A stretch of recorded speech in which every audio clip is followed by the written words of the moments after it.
kelas I1, I2. Siap, mulai perkuliahan. Jalan.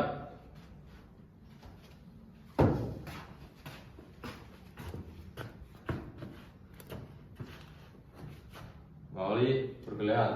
Sudah mulai.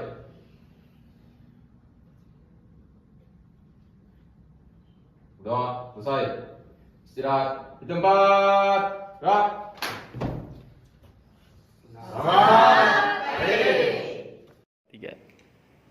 Assalamualaikum warahmatullahi wabarakatuh. Salam sejahtera, Om Swastiastu, Namo Buddhaya, Salam Kebajikan. Perkenalkan saya untuk memperkenalkan diri. Nama saya Dr. Andus Ferdinand Sejahtera, MSc, dosen tetap pada program studi Kependudukan dan Penyadapan Sipil Fakultas Pendidikan Masyarakat IP dan Jatinangor, Sumedang, Jawa Barat. Dengan nomor induk nasional atau NIDN 3407036301 atau NUPTK 963941421300102. Dengan penuh rasa tanggung jawab dan komitmen terhadap pengembangan pendidikan tinggi di Indonesia, izinkan saya untuk menyampaikan pernyataan dari dosen atau PDD dalam rangka unjuk karya perguruan tinggi atau UKT-PT pada bidang pengajaran. Video ini dibuat sebagai bagian dari proses sertifikasi gelombang 1 yang diselenggarakan oleh Kementerian Dikti tahun 2025. Pada kesempatan ini saya akan menyampaikan perkuliahan mata kuliah Administrasi Pertanahan. Saya mengajar mata kuliah ini pada tahun ajaran 2025 dengan beban studi 2 SKS. Mata kuliah ini pun diperuntukkan untuk satuan pelajar pertama semester 2 dengan tujuan untuk membekali pada aspek pengetahuan secara teoritis dan contoh-contoh pelaksanaan administrasi pertanahan di Indonesia. Selanjutnya marilah kita simak video pembelajarannya. Pagi hari ini, apakah pelajar yang hadir di kelas dalam keadaan sehat walafiat? Siap. Alhamdulillah. Ya, kita sebagai umat yang beragama bersyukur kepada Tuhan Yang Maha Kuasa atas kesehatan yang diberikan kepada kita pada pagi hari ini. Semoga pelajaran kita sampai selesai dapat kita laksanakan dengan lancar. Perkuliahan.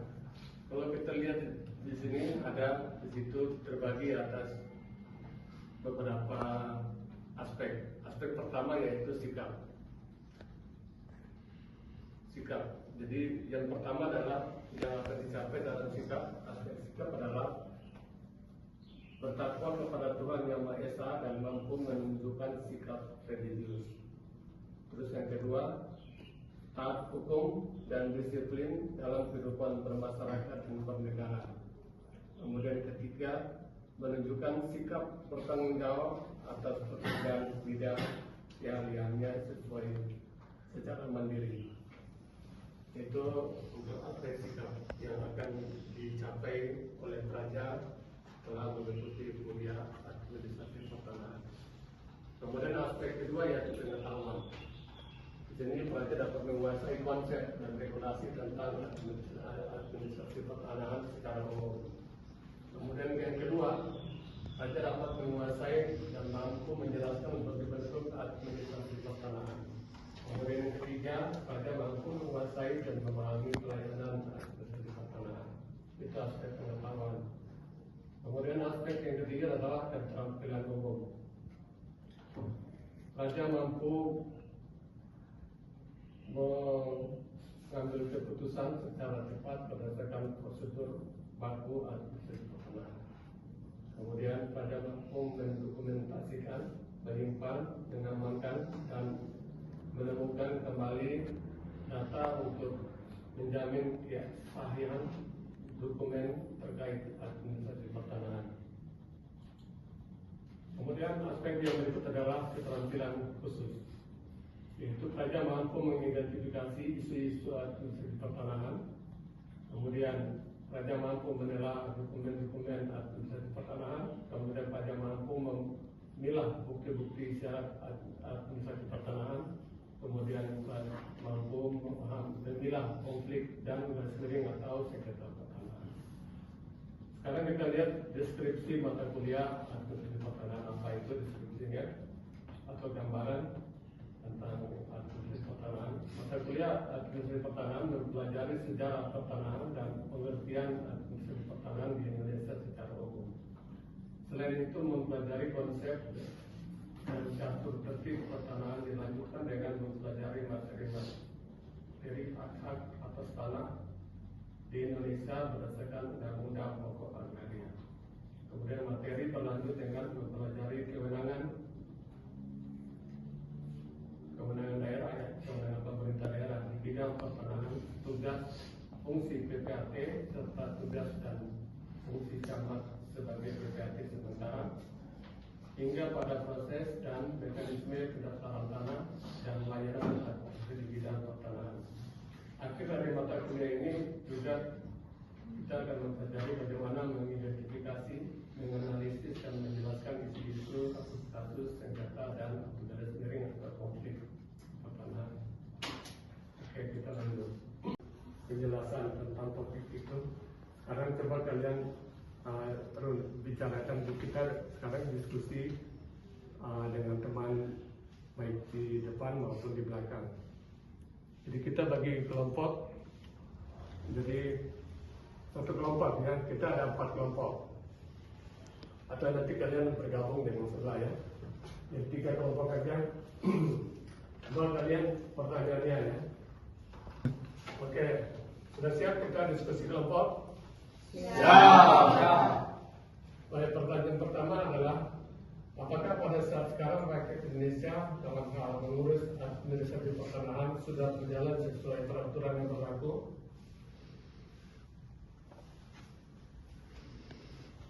Yang kedua, coba sebutkan salah satu contoh yang menyebutkan bahwa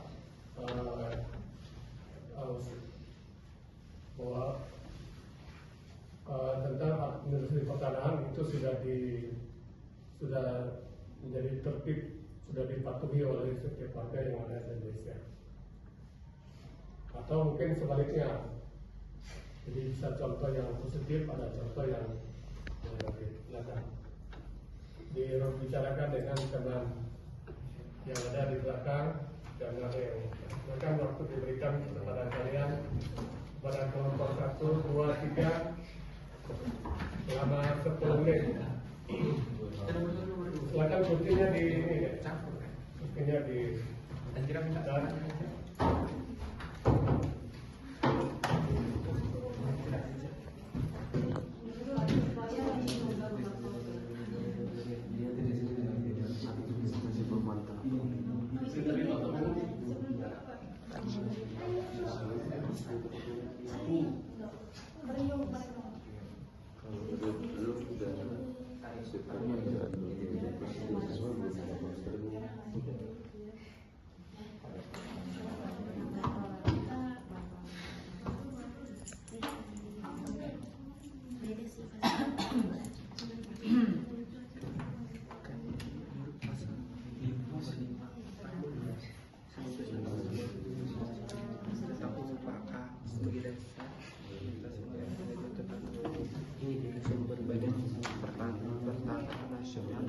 dari lembaga pemerintah terkait catat sertifikat tanah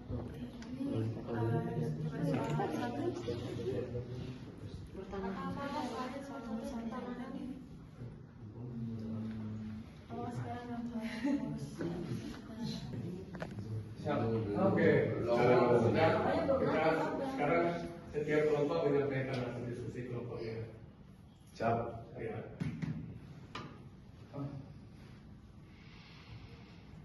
Baik, perkenalkan saya Praja Pratama Azhar Cistariasena, kelas I1 dari kelompok 1. Di sini saya akan menyampaikan pendapat saya terkait pertanyaan nomor 1 itu, apakah administrasi pertahanan Indonesia itu sudah sesuai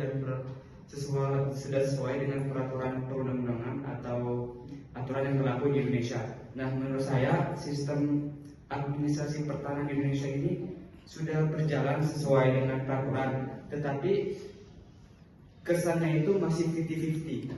Yang pertama, kita di sini sudah ada sistem pendaftaran tanah, itu sudah diterapkan sesuai dengan peraturan pemerintah nomor 24 tahun 1997 tentang pendaftaran tanah.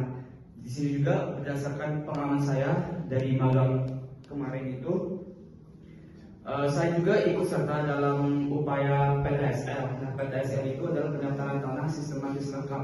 Jadi ada beberapa langkah dan sistematis yang sudah diatur dari pihak kelurahan, BPN dan juga ATR. Nah, di situ sudah menandai bahwa Indonesia itu dari rakyat dan kelurahannya aja sudah sesuai dengan peraturan perundang-undangan. Lalu yang tidak sesuainya itu bagaimana? Nah, menurut saya yang tidak sesuai itu seperti adanya sertifikasi ganda, sertifikat tanah ganda, itu yang menyebabkan maladministrasi pertanahan di Indonesia. Jadi mungkin ada faktor-faktor yang menyebabkan bahwa sertifikat itu dapat Mengapa sampai sertifikatnya bisa ganda? siapa? Itu ya. Itu yang menjadi tugas dari pemerintah untuk sebagaimana kita lihat yang dialami oleh dinas kependudukan. Yaitu, kalau dinas kependudukan adalah KTP ganda. Ya. Mengapa sampai ada KTP ganda? Karena kalau kita lihat di dinas kependudukan itu, di situ peraturan untuk menerbitkan kartu penduduk itu pada zaman itu sebelum berlakunya sistem informasi kependudukan, masih SIMDUK itu masih diperbolehkan. Jadi setiap warga masih ada kemungkinan bisa membuat KTP-nya ganda. Itu. Kemudian seiring dengan perkembangan teknologi, ternyata KTP ganda sudah tidak bisa secara sistem. Jadi warga tidak bisa membuat KTP untuk double pada sekarang. Sebaliknya yang berlaku di dinas pertanahan di sini masih belum menyesuaikan dengan perkembangan teknologi. Mudah-mudahan dengan perkembangan teknologi bisa menyesuaikan seperti apa yang dilakukan oleh dinas kependudukan, bahwa setiap warga hanya memiliki satu sertifikat dan itu berlaku secara terpusat, ya, terpusat artinya baik di daerah maupun di pusat itu mempunyai setiap warga hanya mempunyai satu sertifikat, jadi bisa digandakan. Apabila ada kemungkinan mau digandakan, nanti secara sistem itu ditolak, sebagaimana halnya yang terjadi di dinas Dukcapil. Ya, itu harapan dari Bapak. Tentu bangsa Indonesia menunggu bagaimana dinas pertanahan bisa memberikan pelayanan berbasis digital untuk menangkal adanya mafia-mafia tanah yang bisa menggandakan sertifikat tanah, atau mungkin dalam hal pengukuran tanah itu bisa dirubah, tidak sesuai dengan atau diambil haknya, itu ya. Seperti apa yang dikatakan oleh seorang ahli Murad, itu dikatakan oleh Bapak Murad bahwa pengaduan tanah oleh warga itu diakibatkan karena warga tersebut mengalami bahwa tanahnya sudah tidak sesuai dengan sertifikat. Itu makanya dia mengadukan ke pihak BPN supaya dicek kembali aset tanah yang dimiliki oleh Bapak si A agar sesuai dengan ada tertera di sertifikat luas, panjang, lebar, itu harus sesuai. Kalau tidak sesuai, kenapa demikian? Berarti di situ ada yang ambil, itu ya, agar masyarakat memperoleh keadilan sesuai dengan apa yang ada di sertifikat atau undang-undang yang berlaku. Itu ya, deh. Demikian apa penjelasan Bapak dalam kasus itu. Lanjut kelompok berikut.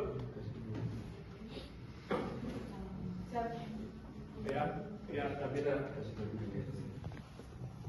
Baik, izin Pak, izin Kalimantan, izin perkenalkan diri, Praja Purnama Putri dari nama DSI dari kelompok 3. Baik, di sini kami akan menjelaskan hasil diskusi kami terkait apakah pertanahan di Indonesia sudah berjalan dengan baik atau belum. Kemudian jika sudah, bagaimana contohnya, baik contoh positif maupun negatif. Baik, untuk di Indonesia sendiri itu sudah ada peraturan dan kerangka hukum yang mengatur tentang pertanahan ini. Yang pertama ada UPA nomor 5 tahun 1960, kemudian peraturan pemerintah nomor 24 tahun 1997, peraturan presiden nomor 86 tahun 2018, dan ada juga UU Cipta Kerja. Yang dimana artinya jika sudah ada kerangka hukum dan kelembagaan yang kuat terkait administrasi pertanahan, maka sudah ada hukum yang mengatur secara tegas terkait pertanahan ini. Namun bagaimana dengan kondisi nyata, apakah sudah berjalan sesuai atau belum? Ini ada dua hal, ada yang sudah berjalan dengan sesuai, namun ada juga yang belum sesuai. Terkait untuk yang pertama, yang berjalan dengan sesuai peraturan itu contohnya sudah ada kolaborasi antar penegakan hukum. Kolaborasi atau lembaga yang terlibat dalam hal ini, yang pertama ada Kementerian ATR atau BPN sebagai lembaga utama yang bertanggung jawab atas administrasi pertanahan. Kemudian ada dari pihak kepolisian, dari pihak kejaksaan, dan ada pihak dari KPK. Kemudian juga ada dibentuk Satgas Mafia untuk memberantas mafia-mafia tanah yang masih ada sampai saat ini. Namun kenyataannya ternyata masih banyak beberapa tantangan dan penyimpangan, terutama terkait mafia tanah yang masih marak. Mengapa mafia tanah ini masih marak ada meskipun sudah dibentuk Satgas Mafia? Yang pertama adalah mafia tanah ini terorganisir dan sistematik, di mana mereka ini melibatkan oknum BPN, notaris, pejabat desa, bahkan pengadilan. Jadi meskipun ada lembaga-lembaga penegakan hukum terkait pertanahan, namun ternyata mereka yang malah menjadi oknum terkait mafia ini. Kemudian yang kedua adalah lemahnya pengawasan internal. Jadi banyak, seperti dibilang tadi, bahwa banyak oknum di BPN sendiri yang terlibat atau malah melindungi praktik dari mafia ini. Kemudian yang ketiga yaitu literasi hukum masyarakat yang masih rendah. Jadi di mana masyarakat ini masih mempunyai literasi hukum yang rendah terkait pertanahan. Jadi ibaratnya masih mudah dibohongin terkait pertanahan ini. Kemudian yang keempat yaitu terkait digitalisasi yang belum merata. Jadi di Indonesia sendiri digitalisasi ini masih belum merata, sehingga belum semua sertifikat terdaftar digital. Yang dimana jika sertifikat-sertifikat ini belum terdaftar secara digital, maka akan rawan adanya sertifikat ganda. Jadi kesimpulannya adalah di Indonesia sendiri pertanahan sudah berjalan cukup baik, tapi masih ada penyimpangan, salah satunya yaitu terkait mafia tanah. Sekian, terima kasih. Baik, terima kasih tanggapan dari kelompok yang kabinet dan kawan-kawan. Jadi kita tadi sudah dengar bersama bahwa Dinas Pertanahan sudah melakukan kerjasama dengan bidang lembaga-lembaga yang terkait dalam hal bagaimana menangani mafia-mafia tanah. Ya, kemudian tentang edukasi hukum pertanahan itu masih menjadi PR. Jadi PR artinya bagaimana sadar hukum pertanahan ini oleh rakyat, tapi juga tidak tertutup kemungkinan bagi pegawai BPN sendiri. Itu jangan sampai mereka yang melanggar. Mereka mengeluarkan peraturan, tapi yang melanggar adalah mereka. Ini yang kita masih saat ini perlu menjadi PR bersama untuk saling mengintrospeksi diri, gitu ya. Baik, kalau warga adalah tugas dari pemerintah untuk selalu memberikan sosialisasi agar warga itu tahu hukum pertanahan yang ada, yang berlaku di Indonesia. Terus yang kedua, untuk intern yang menangani, melaksanakan sebagai penyelenggara negara, itu bagaimana mereka bisa terbebaskan, mempunyai kode etik terhadap tugas-tugas administrasi yang dipercayakan negara kepada mereka.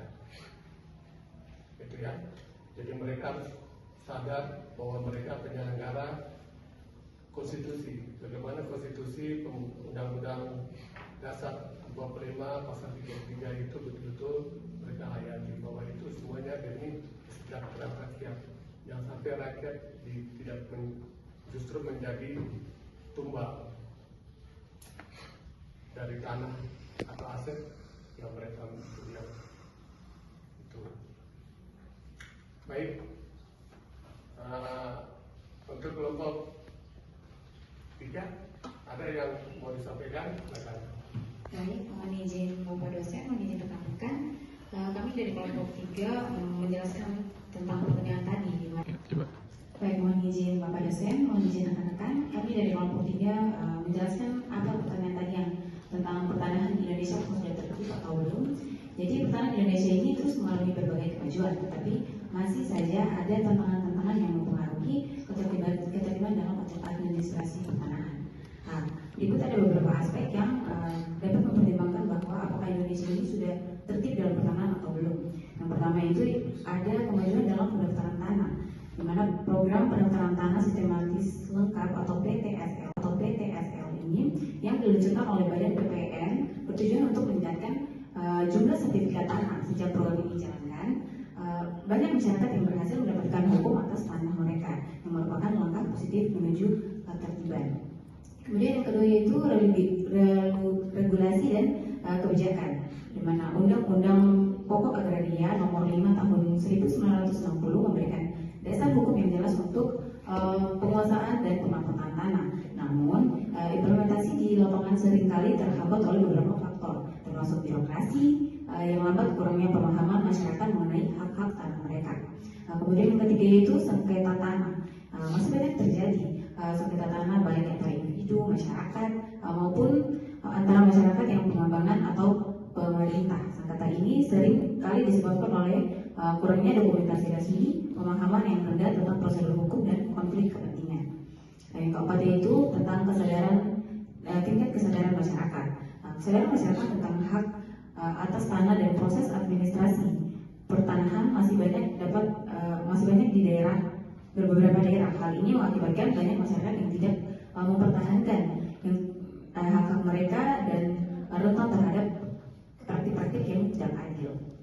Yang kelima yaitu penggunaan teknologi, penerapan sistem informasi geospasial dan teknologi digital dalam pengelolaan pertanahan menunjukkan kemajuan yang signifikan. Namun masih ada daerah yang belum sepenuhnya mengadopsi teknologi ini. Jadi secara keseluruhan meskipun ada kemajuan dan administrasi pertanahan di Indonesia ini, tantangan seperti sengketa tanah dan beberapa hal yang tadi saya sebutkan itu membuat kesadaran masyarakat masih terhalangi tercapainya ketertiban yang ideal di Indonesia ini. Upaya terus-menerus diperlukan untuk meningkatkan pemahaman masyarakat mengenai pertanahan dan memperbaiki sistem administrasi agar lebih efektif dan transparan.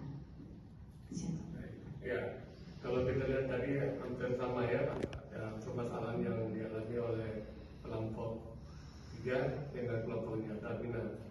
Ya, jadi masih merupakan masih proses ya, masih dalam proses bagaimana kesadaran tertib administrasi pertanahan baik oleh intern sebagai penyelenggara negara yang mengeluarkan peraturan ya, regulasi tentang bagaimana sistem pertanahan dijalankan, difungsikan oleh mereka yang mempunyai aset, mereka yang memiliki tanah, gitu ya.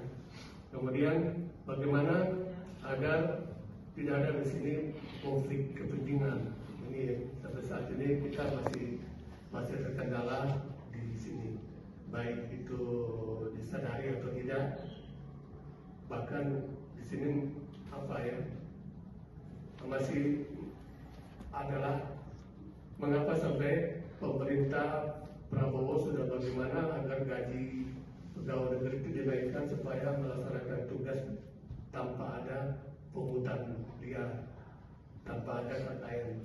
Dengan itu tujuan untuk menaikkan gaji, untuk tujuannya itu mengurangi tadi kepentingan yang terselundup sebagai petugas PTN tentu tergoda juga kalau umpamanya ada proyek-proyek besar yang mau diloloskan dengan mengambil lokasi tanah harus perizinan dari PTN. Di sini kan banyak kemungkinan untuk bisa mendapat itu poin-poin di luar haknya. Apakah dia mau bersikap mau jujur? Kalau jujur berarti sesuai dengan regulasi. Kalau tidak berarti itu tadi yang terjadi di situ kepentingan konflik kepentingan rakyat yang rugi. Sekali lagi di sini rakyat yang rugi adalah pemerintah atau rakyat? Rakyat. Ya. Oleh karena itu tugas dari pemerintah sekarang bagaimana agar regulasi yang dibuat itu pertama tidak merugikan masyarakat dan juga tidak menguntungkan kepentingan tadi penyelenggara negara. Harus ada hukum yang berlaku, ada efek jerah bagi mereka yang melanggar. Ya, sanksi-sanksi yang diberikan oleh pemerintah apakah sudah jelas? Sanksinya sebagai efek jerah sekarang sudah betul-betul berlaku, betul-betul bermanfaat atau hanya sekedar retorika? Ya, kalau regulasi sanksi yang diberikan sudah jelas ya, ada sanksi. Sudah ya. Kalau perpajakan jelas sanksi, ada sanksi berat, ringan, sudah. Setelah itu bebas, ya toh? Ya. Mudah-mudahan nanti ke depan administrasi pertanahan dengan segala permasalahannya bisa berjalan kembali bisa normal ya. Artinya rakyat seluruh masyarakat bisa tidak lagi mengalami kasus-kasus ya, tidak mengalami adanya mafia tanah yang mengambil kepentingan di balik yang bukan haknya. Demikian perkuliahan kita pada pagi hari ini, kuliah perdana, dan ke depan kita akan bertemu lagi dengan tugas materi topik tentang bagaimana penjelasan tentang tertib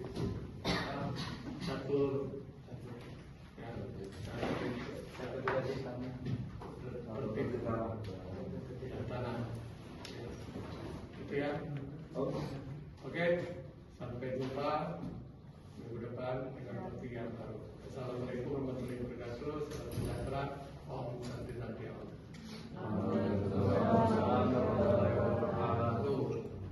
Kita tutup. Duduk, siap, gerak.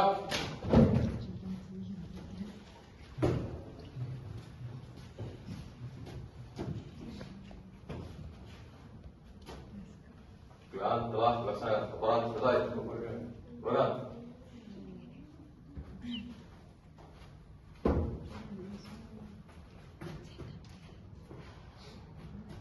Oke, perkuliahan kita hari ini sudah mulai.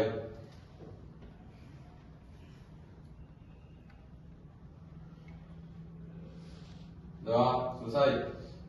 Istirahat di tempat. Gerak.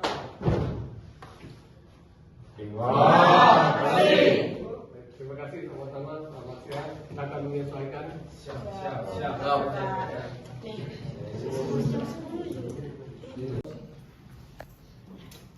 Duduk. Siap. Gerak.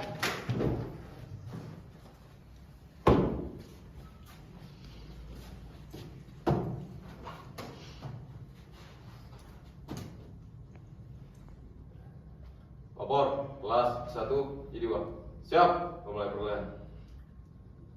Jalan. Jalan.